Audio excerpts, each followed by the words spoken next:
Hello everybody, this is Monica Nagy again. I'm back here with my friend Linda McCormick, and if you've been following our videos, our last video talked about oxidative stress. How do we know if we even have it? What does it do?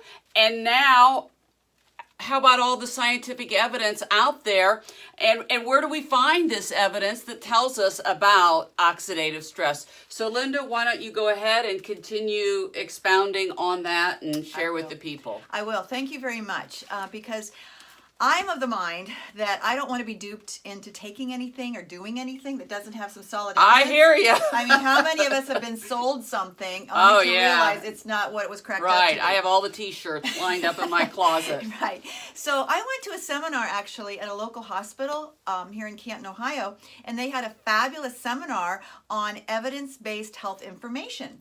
And they informed us how to make good choices about health products that we might be approached about taking. So the first question they say to ask is, who is telling me this information? Is it a company website? Is it an infomercial or TV on the radio? You need to proceed with caution, okay? Because anybody can be out there advertising anything that does everything. We know that. But then the second thing, which brings us up to where we were last time in our episode, is how do they know this information? Has the researcher published the results of his studies in peer-reviewed journals?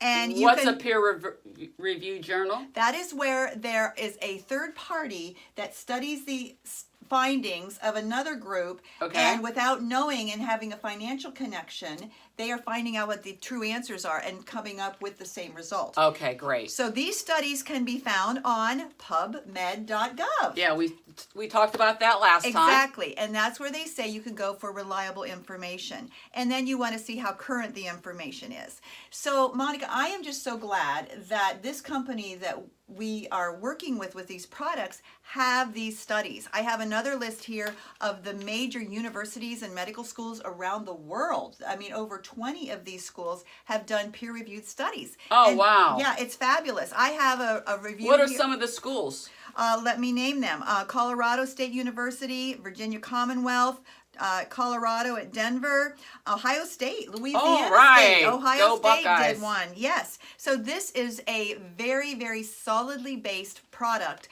on these studies. Even the American Heart Association did a review on this. I mean, this is solid stuff. And they had not researched a botanical like we have before.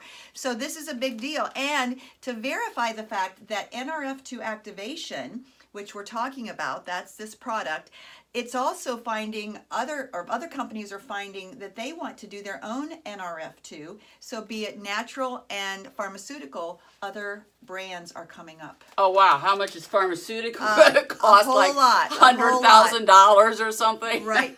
There is one out for the management of multiple sclerosis. Oh, okay. And so there was a third-party study done on that, and believe it or not, ours came up to show that it was more effective as inducing this NRF2 pathway. Oh, wow. We have studies about that. Okay. It's also showing by the National Institute of Aging in male mice treated with this NRF2 inducer, they had a longer lifespan.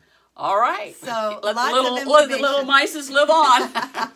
So all that to say, please understand that we aren't trying to sell anything. We're trying to give good information that's scientifically based, that's solid, that people can bank on. So that's what I wanted to share today. Oh, wow. Okay, well, thank you. So everybody, you hear it. Go to pubmed.com. .gov. Oh, whoa, excuse me. pubmed.gov and punch in oxidative stress. What about NRF2? And NRF2. Okay. All right. See you all in the next video. Have a great day. Bye-bye.